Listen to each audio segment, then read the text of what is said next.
everyone, my name is Sophie from Sophisticated Organization, and today I thought we'd hang out and do a Q&A while I fold some laundry, do a little bit of cleaning at the same time, because you know I love to be as productive as possible. So I have my computer here, I have all of the questions that you guys asked me on Instagram and on YouTube all typed out. I'm gonna go through them in categories. There are a few motherhood questions. I know I started a separate motherhood channel, so I'm gonna put that at the very end. If you're interested in any mom life or kid related questions, that will be at the very end.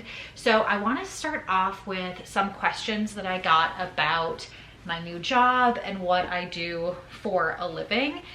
If you haven't heard, I did start a new job, let's see, in November, kind of around Thanksgiving time. I am an attorney. That is what I do for a full-time living. All of these sophisticated stuff is just on the side. And some people asked what type of law I practice. I got a couple of those questions.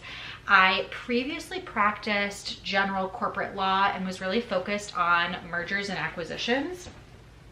Now my practice has switched a little bit and I am doing more contract negotiation for revenue generating contracts. So I work closely with the sales team at the company I work for.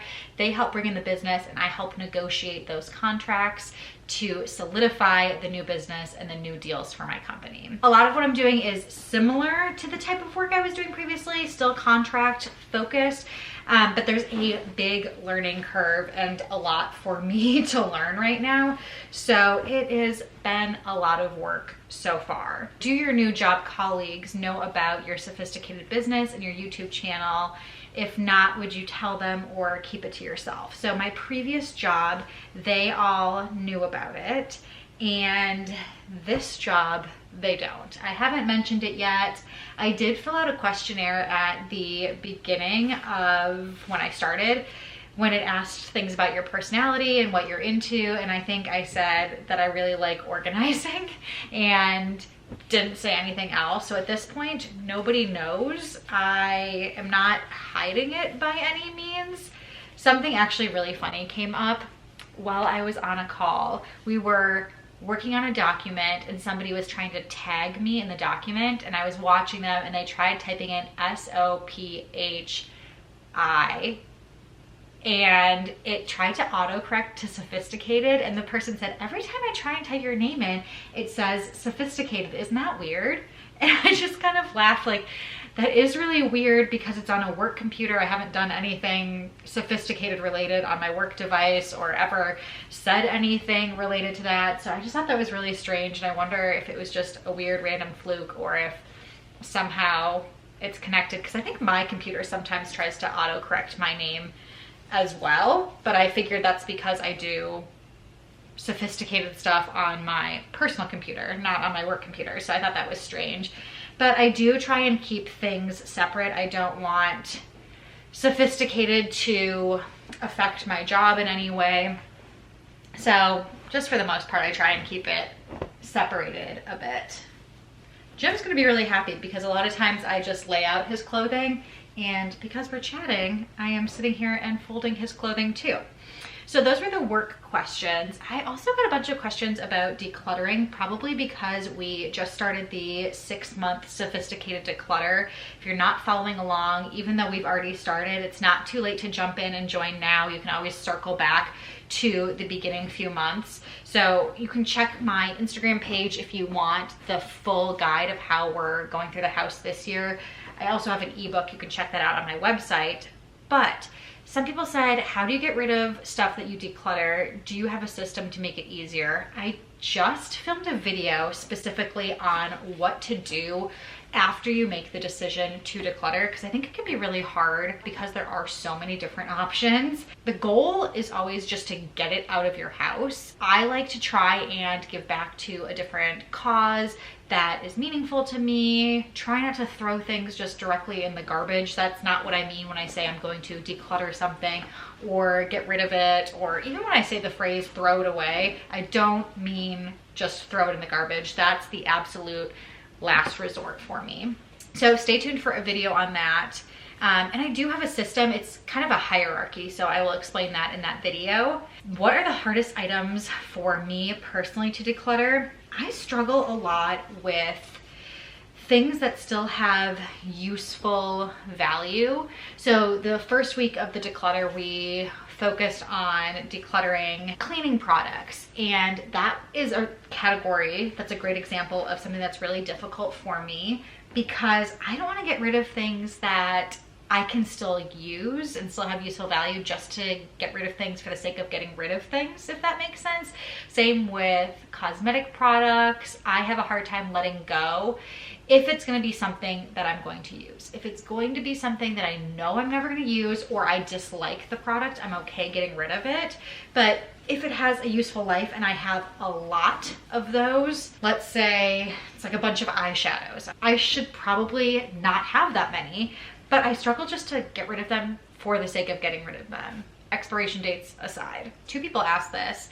Loved ones gave us stuff for Christmas that we're not going to use. My husband thinks keep it in a drawer. I say return or donate. I feel guilty. How do you handle this as a couple? What do you do with gifts that add clutter but don't want to hurt their feelings? That was the other question. I learned a long time ago when I was younger, when my mom used to buy me clothing and I would lie to her and say that I liked it when I really didn't like it, that was a lose-lose situation, because not only did I have clothing that sat in my closet that I never used, my parents spent money buying me stuff that I never wore, and then it would come back around to time to go through my clothing and declutter my closet, or I would want a new dress and my mom would say, well, what about that dress that I bought you? And I would have to admit I didn't like it at that point, or she would say, you've never worn that thing that I bought you.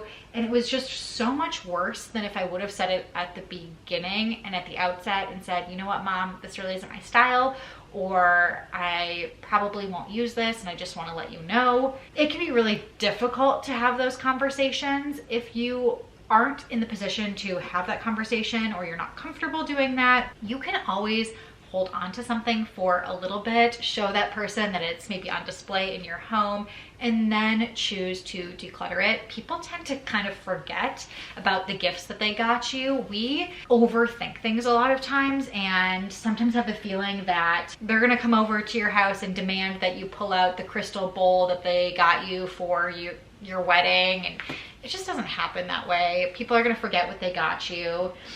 If it's something that's really sentimental, that can be difficult too. The question of how do you handle this as a couple, I think is a different question. I think you want to get to the root of why he wants to keep the item. And if it's just out of guilt, that is something that I think you can have a conversation as a couple and move past that. But maybe if he likes it or something like that and wants to keep it, then maybe it's worth keeping. But in most circumstances, if I get a gift that I don't like, I don't personally hold on to it. I don't think that's a reason to add clutter to your home and be stuck with something in your house just because somebody got it for you as a gift. So I know that's difficult to do, but try and, if you can return it, go ahead and return it. Get something else you enjoy. The person who got you a gift would probably much prefer that you are happy. They don't want to give you a gift that you feel is a burden to your home. That's probably the last thing that somebody who loves you and cares about you would want. So try and get rid of it if possible. How are you so efficient? Do you habit slack? Oh my gosh, do I ever? Everyone does. And I think if somebody says that they're productive all the time, they are probably lying. There's no way that's possible. I find myself scrolling Instagram a lot. If you follow my monthly resets, you've seen some of the months I set goals for myself and check back in and have made terrible progress. Like, it's just so bad sometimes. And that's just human. I think the best thing that you can do is to keep setting goals and keep working towards being better. I do try and be really productive with my time. I find a lot of satisfaction in doing that and being really, really efficient. I don't love to sit on the couch and do absolutely nothing. It makes me feel kind of like bad about myself. So if I am sitting on the couch, I try and like do something like this, like fold laundry while I watch TV. So multitasking has been really helpful for me, but a word of caution, whenever you are doing multitasking of any sort, I try and pair two tasks together, a mindless task like laundry, like dishes, sometimes like cleaning is mindless, with another mindless task, like, not that this is mindless, but chit-chatting or watching TV, anything like that. So you can combine things that don't take too much of your energy. If you try to do something that takes a lot of your focus and you want to make sure you're doing a really good job with it, say typing an email or some sort of computer task, it's going to end up taking you probably twice as long because you're so distracted. Your quality of work is going to go down and it's just going to be a mess. So I would not suggest that. Somebody asked if this is our forever home. I do really like this house. It is our first home and I am in love with it. I'm so happy that this is the house that we have as our first home. I don't think I ever would have pictured that I would have had a house this nice as my first house. That being said, a girl can still dream. I am a homebody. My big thing is my living space. If I want to spend my money anywhere, it's not traveling, it's my home. That's where I want to invest my money.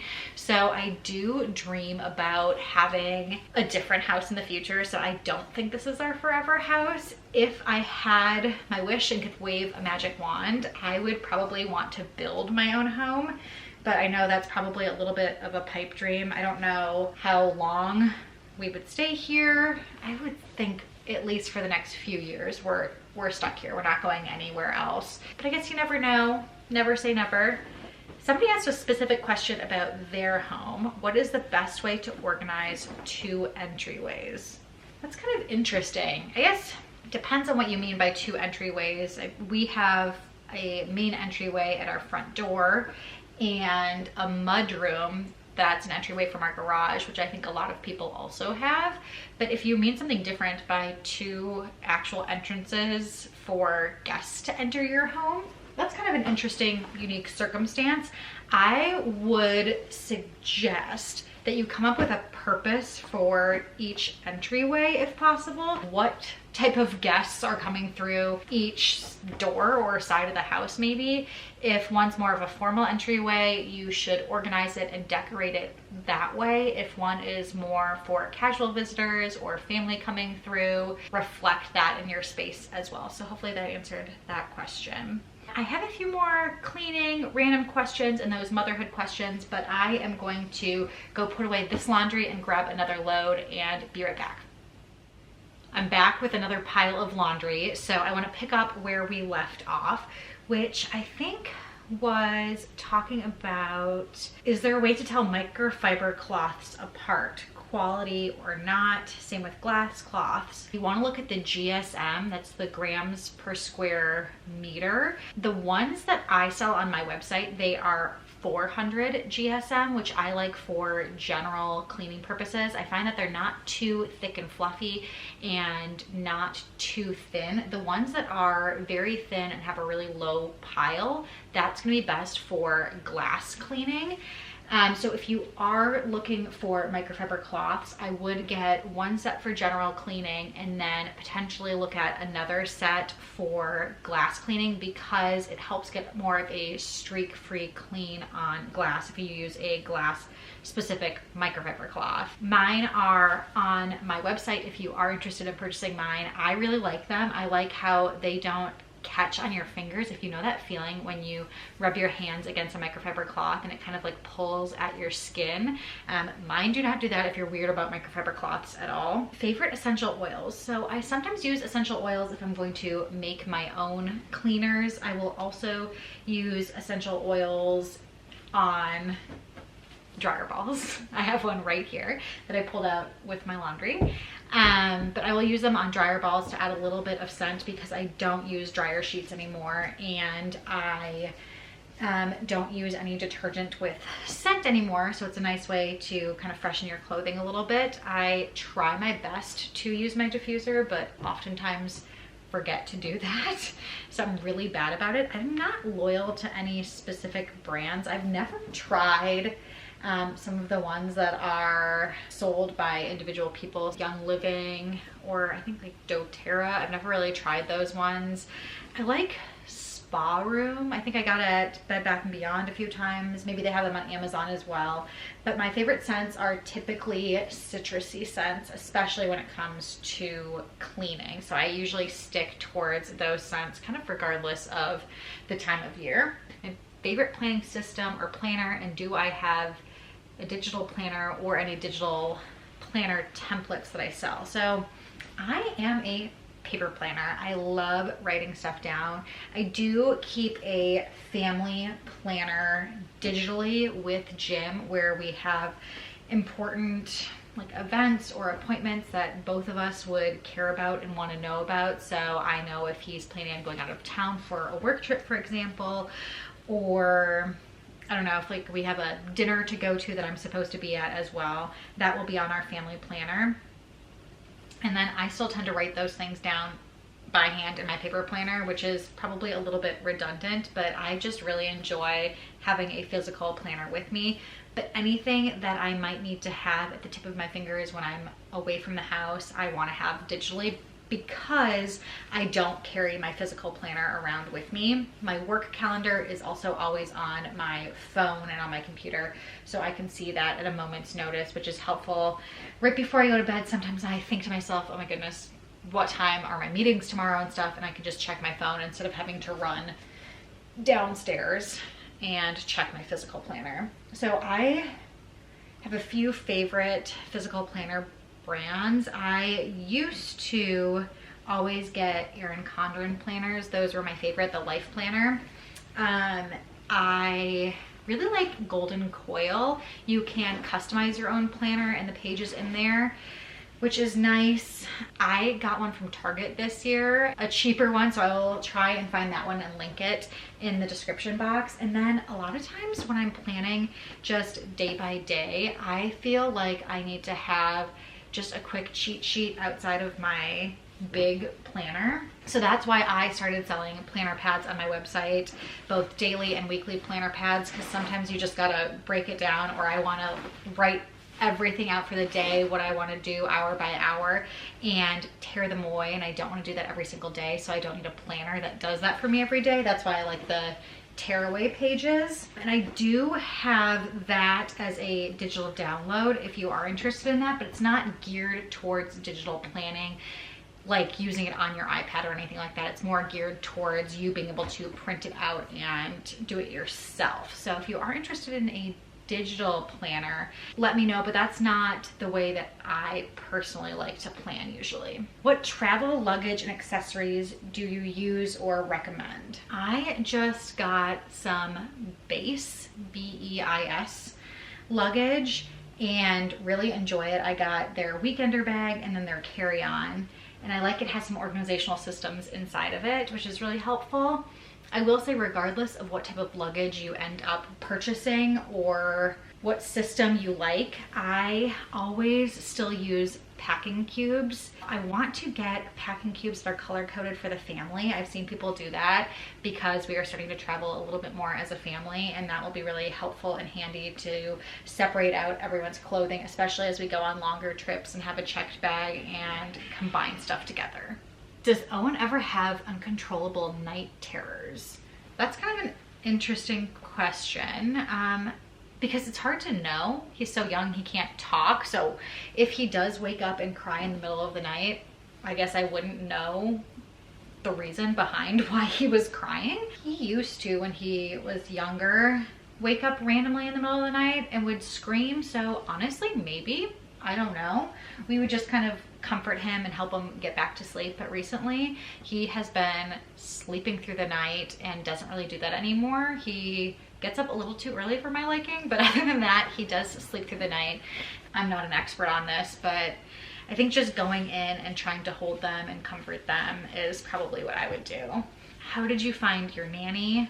We used care.com and interviewed a whole bunch of people, made sure we did background checks. I did some social media stalking of people. We actually turned down one nanny that we thought we were going to hire I did reference checks and those all checked out. And then I stalked her social media and did not like what I saw. It was really not good. So we ended up going with a different person, and we have somebody Monday through Thursday, and then we just recently hired somebody else to help out on Fridays and did the same process, went through care.com. I also looked at Facebook groups and tried all of that stuff, but didn't have any success there. For the Friday nanny, I started interviewing this girl, and we both realized after we hung up on the phone that I had actually met her previously because she was babysitting some of the neighbor boys and they were playing basketball at our house, and she hung out and sat in our garage and watched them play basketball, and actually met Owen and sat there with him when he was a little bit younger. So we felt even better that one of our neighbors had used this nanny, and we actually know our neighbor, and used her since her kids were really young, so for years and years. And that felt a lot better. I also like the fact that I work from home, so I got to be here and show them the ropes and feel comfortable with them in my house before I ever left them in my house alone. Are you having another child? We would love to have more kids. I would love to in the future. I'm curious if you have multiple kids, like what age gap do you have? What have you liked about the age gap that you have or not liked? That's always kind of an interesting concept to me. What did I find helpful when trying to get pregnant, or the beginning stages of becoming a first-time mom? Oh my gosh, I could talk about this for a long time, because becoming a mom is such a life-changing event. Truly nothing can prepare you for it. And I think that's probably the best advice, is that no matter how much you read, no matter what you do or how much advice you get, like the best training you can have is on-the-job training. I know it's overwhelming, and not that Instagram scrolling and stuff is research, but finding educational Instagram accounts was really helpful for me. I like Carrie Locker, I think is how you pronounce her name. She is a postpartum nurse. There's Mommy Labor Nurse. She is a labor and delivery nurse. She talks about a lot of pregnancy and giving birth, and then a whole bunch of other resources for once you have a child. Advice I wish I would have had is just to kind of take it as it comes. You can overthink a lot of things. I tend to err on the side of overthinking things and getting really caught up in stuff, but trying to just take it easy. As for getting pregnant, I did a lot of fertility tracking and used ovulation strips and educated myself on how my body works and how women's bodies work in general in terms of ovulation and pregnancy. So I would highly recommend that if you are looking to get pregnant anytime soon. So those are all of the questions I have time for today. I have my laundry all folded. I'm gonna put it away. I hope you felt like you got to know me a little bit better, or maybe I answered one of your questions. If you have more, leave them in the comments below and I will try my best to answer any other questions you have. But until next time, I will see you guys later.